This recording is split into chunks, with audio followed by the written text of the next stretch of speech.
Twelfth class से पहले IIT की तैयारी, ग्रेजुएशन में आईएएम की तैयारी, जॉब में महीने के 1 लाख कमाने से महीने के 2 लाख कमाने की तैयारी।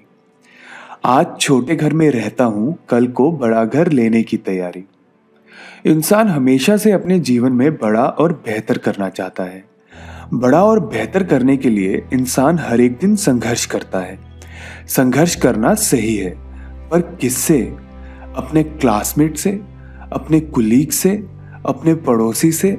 नहीं, अपने आप से। Famous American motivational speaker earl Nightingale अपनी 1956 की स्पीच में कहते हैं कि इंसान जिंदगी भर भारी सक्सेस यानी एक्सटर्नल ग्रोथ पर कंसंट्रेटेड रहता है, जैसे गाड़ी, घर, अच्छे कपड़े। पर इंटरनल ग्रोथ, जो शरीर, दिमाग, आत्मा उसे सृष्टि ने मुफ्त में दी है, उनके विकास के लिए वे कुछ नहीं करता। इस लाइन को याद रखिए दोस्तों। Your sustainable external growth is an outcome of your sustainable internal growth. आपका सतत बाहरी विकास सतत आंतरिक विकास का परिणाम है। और आज हम इसी इंटरनल ग्रोथ यानी आंतरिक विकास के एक पहलू पर बात करेंगे, जिसे कहते हैं माइंडसेट। आइए शुरू करते हैं फुंगशू और गौतम की कहानी से। फुंगशू और गौतम दो दोस्त हैं जिन्होंने एक ही कॉलेज से पढ़ाई की। उनका आईक्यू भी सेम था और उनकी जॉब भी एक साथ एक कंपनी में लगी। पर आज 20 साल बाद गौतम एक मल्टी-मिलियन डॉलर ऑर्गेनाइजेशन का सीईओ और फुंगशू उसी पुरानी कंपनी में सीनियर मैनेजर है और एक अबव एवरेज लाइफ जी रहा है। आज गौतम अपने दोस्त फुंगशू से बहुत आगे निकल चुका है। पर ऐसा क्यों हुआ? दोनों ने शुरुआत तो एक साथ की थी। क्या फुंगशू के पीछे रहने का कारण लेजीनेस, मोटिवेशन, बुरी संगत या लक थे? हो सकता है इनका असर पड़ा हो, पर सबसे इंपॉर्टेंट डिफरेंस है माइंडसेट का। फुंगशू के फिक्स्ड माइंडसेट और गौतम के ग्रोथ माइंडसेट का। अमेरिकन साइकोलॉजिस्ट और माइंडसेट किताब की लेखिका कैरल ड्वेक कहती है, mindset is a self perception और self theory that people hold about themselves. यानी माइंडसेट एक आत्म धारणा या आत्म सिद्धांत है जो लोग अपने बारे में रखते हैं। फिक्स्ड माइंडसेट वाले इंसान सोचते हैं कि उनकी स्किल्स और एबिलिटीज फिक्स्ड हैं और उन्हें इम्प्रूव नहीं किया जा सकता। और ग्रोथ माइंडसेट वाले इंसानों की सोच होती है कि अगर कोशिश की जाए तो कुछ भी नया सीखा और करा जा सकता है। आइए फुंगशू और गौतम की कहानी को आगे बढ़ाते हैं, फिक्स्ड और ग्रोथ माइंडसेट समझते हैं। F for Fungshu and F for fixed mindset, G for Gautam and G for growth mindset. पहली सिचुएशन, फुंगशू अपनी पूरी जिंदगी चैलेंजेस यानी कठिनाइयों से दूर रहा। एक बार जब उसके दोस्त ने उसे और गौतम को 10 पुशअप्स लगाने को बोला तो उसने ट्राई भी नहीं किया, क्योंकि उसे डर था कहीं फेल ना हो जाए। दूसरी तरफ गौतम ने चैलेंज एक्सेप्ट किया, पर पूरे 10 पुशअप्स मारने में असफल रहा। पर अपनी असफलता से प्रेरित होकर वह जिम जाने लगा और अब लगातार 50 पुशअप्स लगा लेता है। दूसरी सिचुएशन, फुंगशू की सोच है कि जिनके कॉलेज में या स्कूल में उससे ज्यादा मार्क्स आए हैं वह उससे ज्यादा सक्सेसफुल होंगे, क्योंकि मार्क्स ही आपकी सक्सेस डिसाइड करते हैं। दूसरी तरफ गौतम का माइंडसेट है कि एकेडमिक स्कोर अच्छे होना अच्छी बात है, पर इनका जीवन में सफल होने से कोई संबंध नहीं है। अगर आप हर एक दिन अपने कल से बेहतर होने का प्रयास और सीखते रहते हैं तो सफलता आपको जरूर मिलेगी। तीसरी सिचुएशन, फुंगशू ने हमेशा ऐसे लोगों की संगत चुनी जो उसकी तरह या उससे कम काबिल थे, जिस कारण वह हमेशा कंफर्ट जोन में रहता और ये लोग उसे हमेशा सही ठहराते और उसे लगता कि वह स्किल्ड और इंटेलिजेंट है। प्रमोशन के वक्त जब फुंगशू की जगह कोई और प्रमोट हुआ तो फुंगशू का रिएक्शन था कि वह बॉस के क्लोज था ना, इसीलिए प्रमोट हो गया। दूसरी तरफ गौतम उन लोगों के साथ रहता जो उससे ज्यादा बेहतर और काबिल थे, इसलिए उसे हर एक दिन नई चीजें सीखने को मिलती। उसकी आलोचना भी होती, पर वह उसे खुले दिमाग से सुनता और बेहतर करता। प्रमोशन के वक्त जब गौतम की जगह कोई और प्रमोट हुआ तो उसने उसके पास जाकर उसे कॉन्ग्रेचुलेट किया और उससे जाना कि उसने ये कैसे किया। अब आइए जानते हैं कि आपको कैसे पता लगेगा कि आपका माइंडसेट ग्रोथ है या fixed. Examine your words and thoughts. अपने शब्दों और विचारों पर ध्यान दीजिए। ऐसे शब्द जैसे मैं ये नहीं कर सकता क्योंकि, मैं फेल इसलिए हुआ, मैं लेट इसलिए हुआ, मेरा लक ही खराब है, मुझ में कॉन्फिडेंस नहीं है, मेरी फैमिली सपोर्ट नहीं करती, मेरा बॉस बेकार है, ये सारे शब्द फिक्स्ड माइंडसेट दर्शाते हैं। Your approach towards other success. जब आपके साथ वाले सफल होते हैं तो आप कैसे बिहेव करते हैं? क्या आप जेलस फील करते हैं?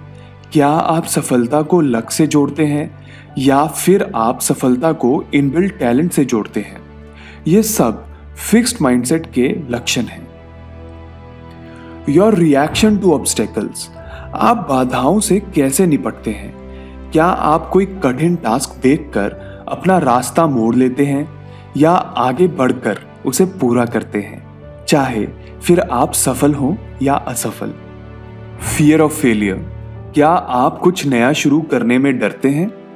थोड़ा डर तो सबको लगता है, पर एक बार अपने आप से पूछिए कि ऐसी कितनी नई चीजें हैं जो आप शुरू करना चाहते थे पर नहीं कर पाए।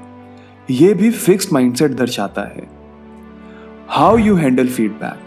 जब कोई आपकी गलती पकड़ता है तो आप रिएक्ट करते हैं या उस फीडबैक को खुले दिमाग से स्वीकार करते हैं और नेक्स्ट टाइम बेहतर करते हैं? दोस्तों, इन 5 पॉइंट्स पर विचार करिए और देखिए कहाँ इंप्रूवमेंट की जरूरत है, और आपको पता भी लग गया होगा कि आपका झुकाव फिक्स्ड माइंडसेट की तरफ है या ग्रोथ माइंडसेट की तरफ। निराश मत होइए। फिक्स्ड माइंडसेट यानी तय मानसिकता बदली जा सकती है। आइए जानते हैं कैसे। पहला, बिकम हम्बल। विनम्र बनिए।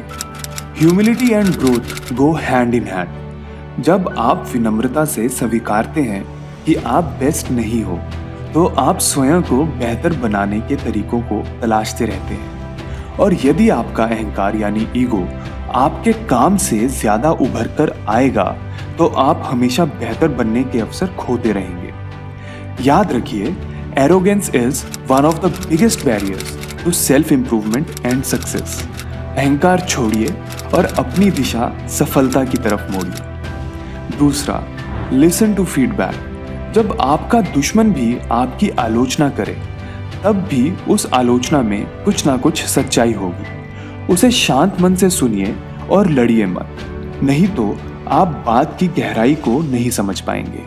और हाँ, आपको हर एक बात नहीं स्वीकारनी है, बस आपको शांत मन से बात सुननी है और उसे एनालाइज करना है कि आप उससे कुछ सीखकर सुधार ला सकते हैं या नहीं।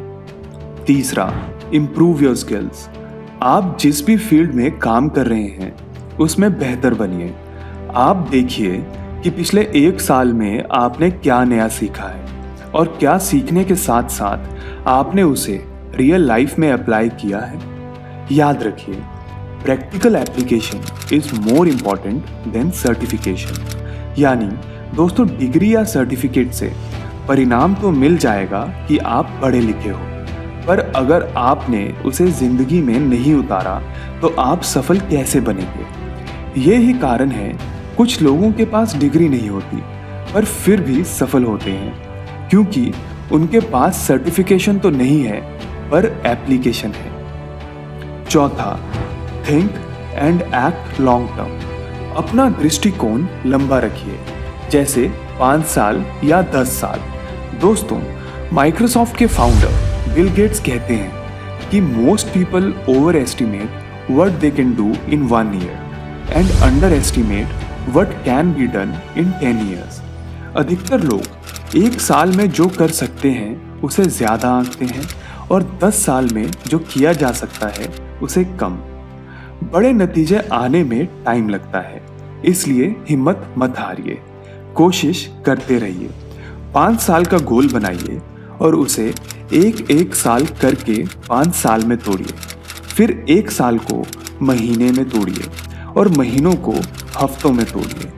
हफ्तों को दिनों में और दिन को घंटों में और घंटों को मिनट्स में बांटिए और फिर एक्शन लीजिए और अपनी प्रोग्रेस और गोल्स को नोटबुक पर लिखिए और ट्रैक करिए। 5वां, कंपेयर विद योरसेल्फ। दोस्तों, हमें समाज में औरों से कंपेयर करना सिखाया गया है। अच्छी बात है, हो सकता है कुछ समय के लिए मोटिवेशन मिलती हो, पर जो मज़ा अपने कल से कंपैरिजन में है वे कहीं नहीं। जैसे कुछ साल से आपने गुस्सा करना छोड़ दिया है। पिछले 1 साल से आपने नए स्किल सीखे हैं जो आपकी जॉब मार्केट में कीमत बढ़ाएंगे। आप पिछले 1 साल से डांस सीख रहे हैं जो आपका पैशन है। आप 1 साल से सुबह 30 मिनट योगा प्रैक्टिस करते हैं। आप हर एक दिन एक ही समय पर सोते हैं और उठते हैं।